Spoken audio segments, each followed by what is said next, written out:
empresa que preserva o planeta para as futuras gerações e que faz isso todos os dias.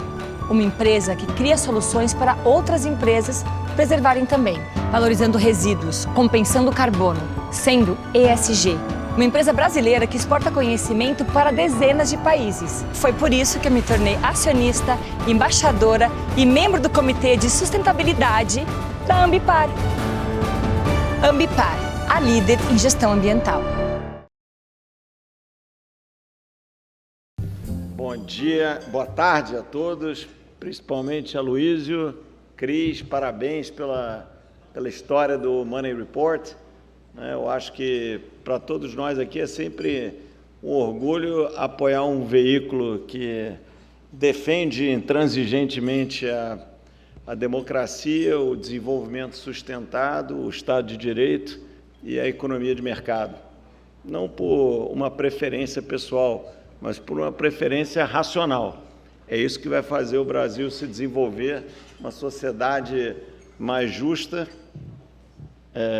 moralmente muito mais aprazível para todos nós e que vai entregar bem-estar para toda a nossa população. Então, que os próximos 6 anos vocês continuem defendendo os mesmos ideais dos últimos 6 e contarão sempre com o nosso apoio. Então, Aloysio, para falar aqui alguns minutos, como você pediu, para falar um pouquinho do futuro, na verdade eu vou falar do passado, mas que vai talvez dizer alguma coisa sobre o nosso futuro se a gente mantiver um mínimo de juízo com as transições que vêm pela frente. Sempre muito apaixonante no ano de eleição você falar do ambiente econômico e tal. Tem gente que acha que está uma maravilha, tem gente que acha que é um horror, mais gente achando que está um horror do que uma maravilha, mas tem sempre muitas paixões no ar.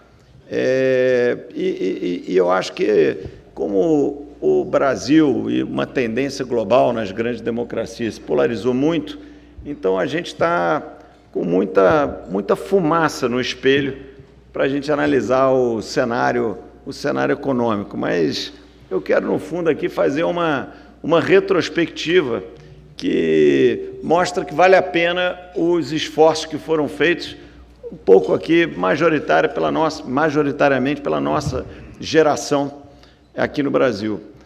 O Brasil viveu 2 grandes ciclos reformistas.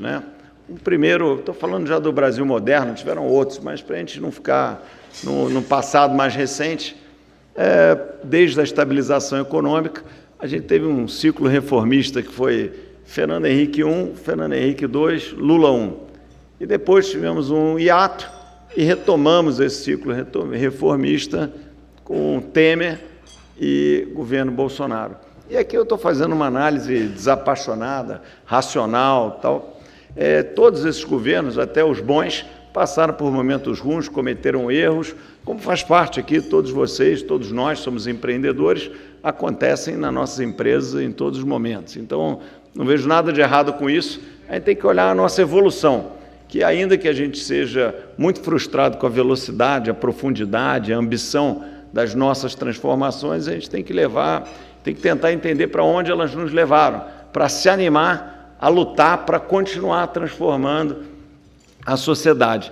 Eu vi ali na sua retrospectiva desses últimos 6 anos, que eu chamei do último ciclo reformista, e estava lá a reforma trabalhista destacada, foi ainda no governo Temer.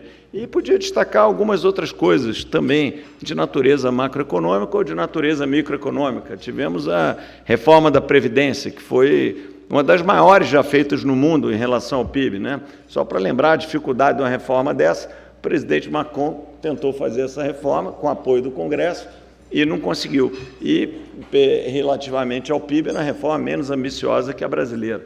Não conseguimos fazer. Nós fizemos enormes evoluções microeconômicas nesse passado recente, A nova lei de saneamento, nova lei do gás, segunda rodada de lei de falência, culminando com o Banco Central independente, que é uma conquista da sociedade, porque, de uma maneira muito facilmente comprovada, em 100 anos de história de bancos centrais independentes levam a taxa de juros menores no longo prazo. E é um pouco sobre isso que eu gostaria de falar aqui uns minutos a mais. O que esse ciclo de reforma nos trouxe né? Ele parece árduo, parece difícil, parece que é sempre impopular, mas o que ele trouxe? E a despeito das paixonites da vez, e toda a fumaça que tem no espelho, todos os erros do poderoso que vai estar de plantão, sempre vai ter um lá sentado na cadeira, tem um preço que reflete ou não a evolução institucional do Brasil. E o melhor preço que reflete isso é a taxa de juros, é a taxa real de juros. Quando eu comecei a trabalhar nas mesas de operações, ali na primeira metade dos anos 90, existia um incipiente mercado de debêntures no Brasil.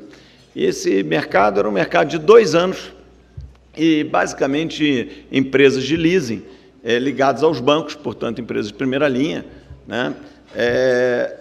E a taxa de juros era mais ou menos inflação mais 25% a 30% ao ano. Eu vou repetir aqui, para não ter uma confusão. Inflação mais 25% a 30% ao ano.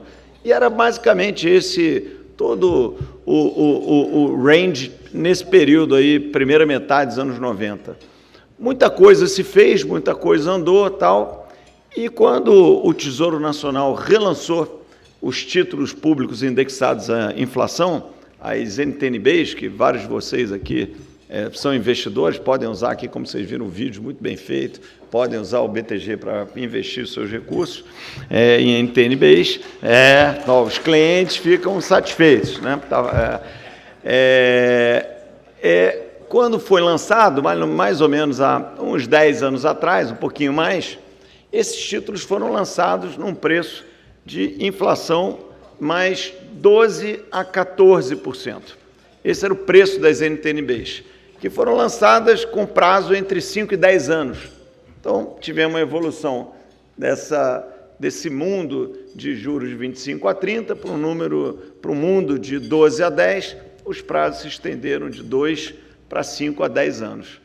Hoje em dia, as NTN-Bs mais líquidas são as que vencem em 2045, portanto, vamos arredondar aqui, 20 e pouquinhos anos de prazo, e operam numa taxa de juros em torno de 5,5%, né? Porque a gente está num pico aqui de política monetária apertada, o low dessas taxas foram alguma coisa com 4%, 4,5%. E a NTN-B, que hoje é leiloada, é a B60, ou seja, um papel de 40 anos, que sai mais ou menos nesse mesmo preço da mais líquida, em torno de 5,5%. Esse preço é a evolução institucional que o Brasil passou, que todo esse esforço reformista, que obviamente teve seus picos de sucesso, infelizmente também teve seus picos de retrocesso, mas ele, com os sucessos e fracassos, botando na balança, ele nos trouxe até aqui, e o até aqui é muito melhor do que estava atrás de nós. E a boa notícia é que dá para fazer muito mais do que isso, né? O Brasil atingiu essa taxa de equilíbrio, que hoje nominal deve ser alguma coisa entre 6, 7, talvez 8, que já faz uma enorme diferença. E, de novo, tem 2 notícias boas e um sinal amarelo. A primeira notícia boa é que só depende da gente, né? O Brasil não depende de ninguém. A gente vive, mais uma vez, uma enorme confluência de fatores internacionais que nos beneficia na margem, né? Primeiro, por nós sermos uma região geopolítica pacífica.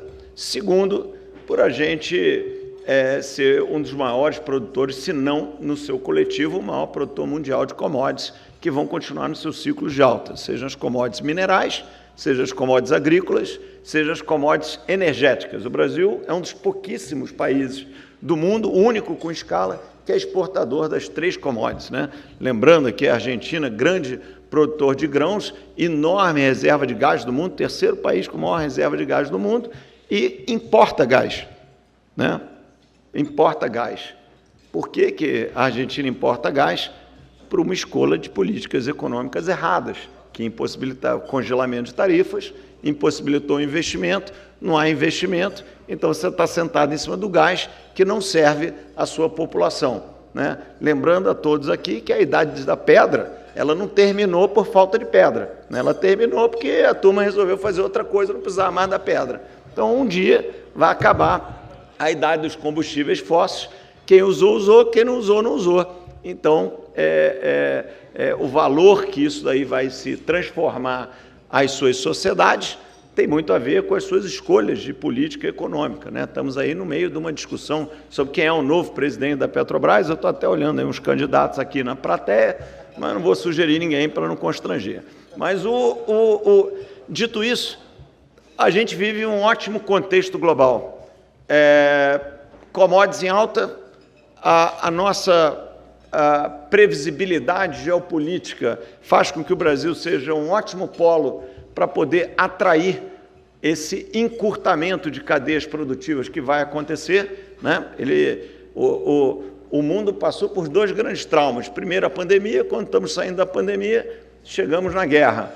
E a combinação dessas duas coisas vai criar uma certa desglobalização. Essa desglobalização, ela pode ser beneficiária para nós, né? E por que tem desglobalização? Porque, de repente, os Estados Unidos olhou para si no meio da pandemia e, bom, vamos acelerar a produção de máscaras. Bom, as máscaras são feitas na China, não dá para acelerar.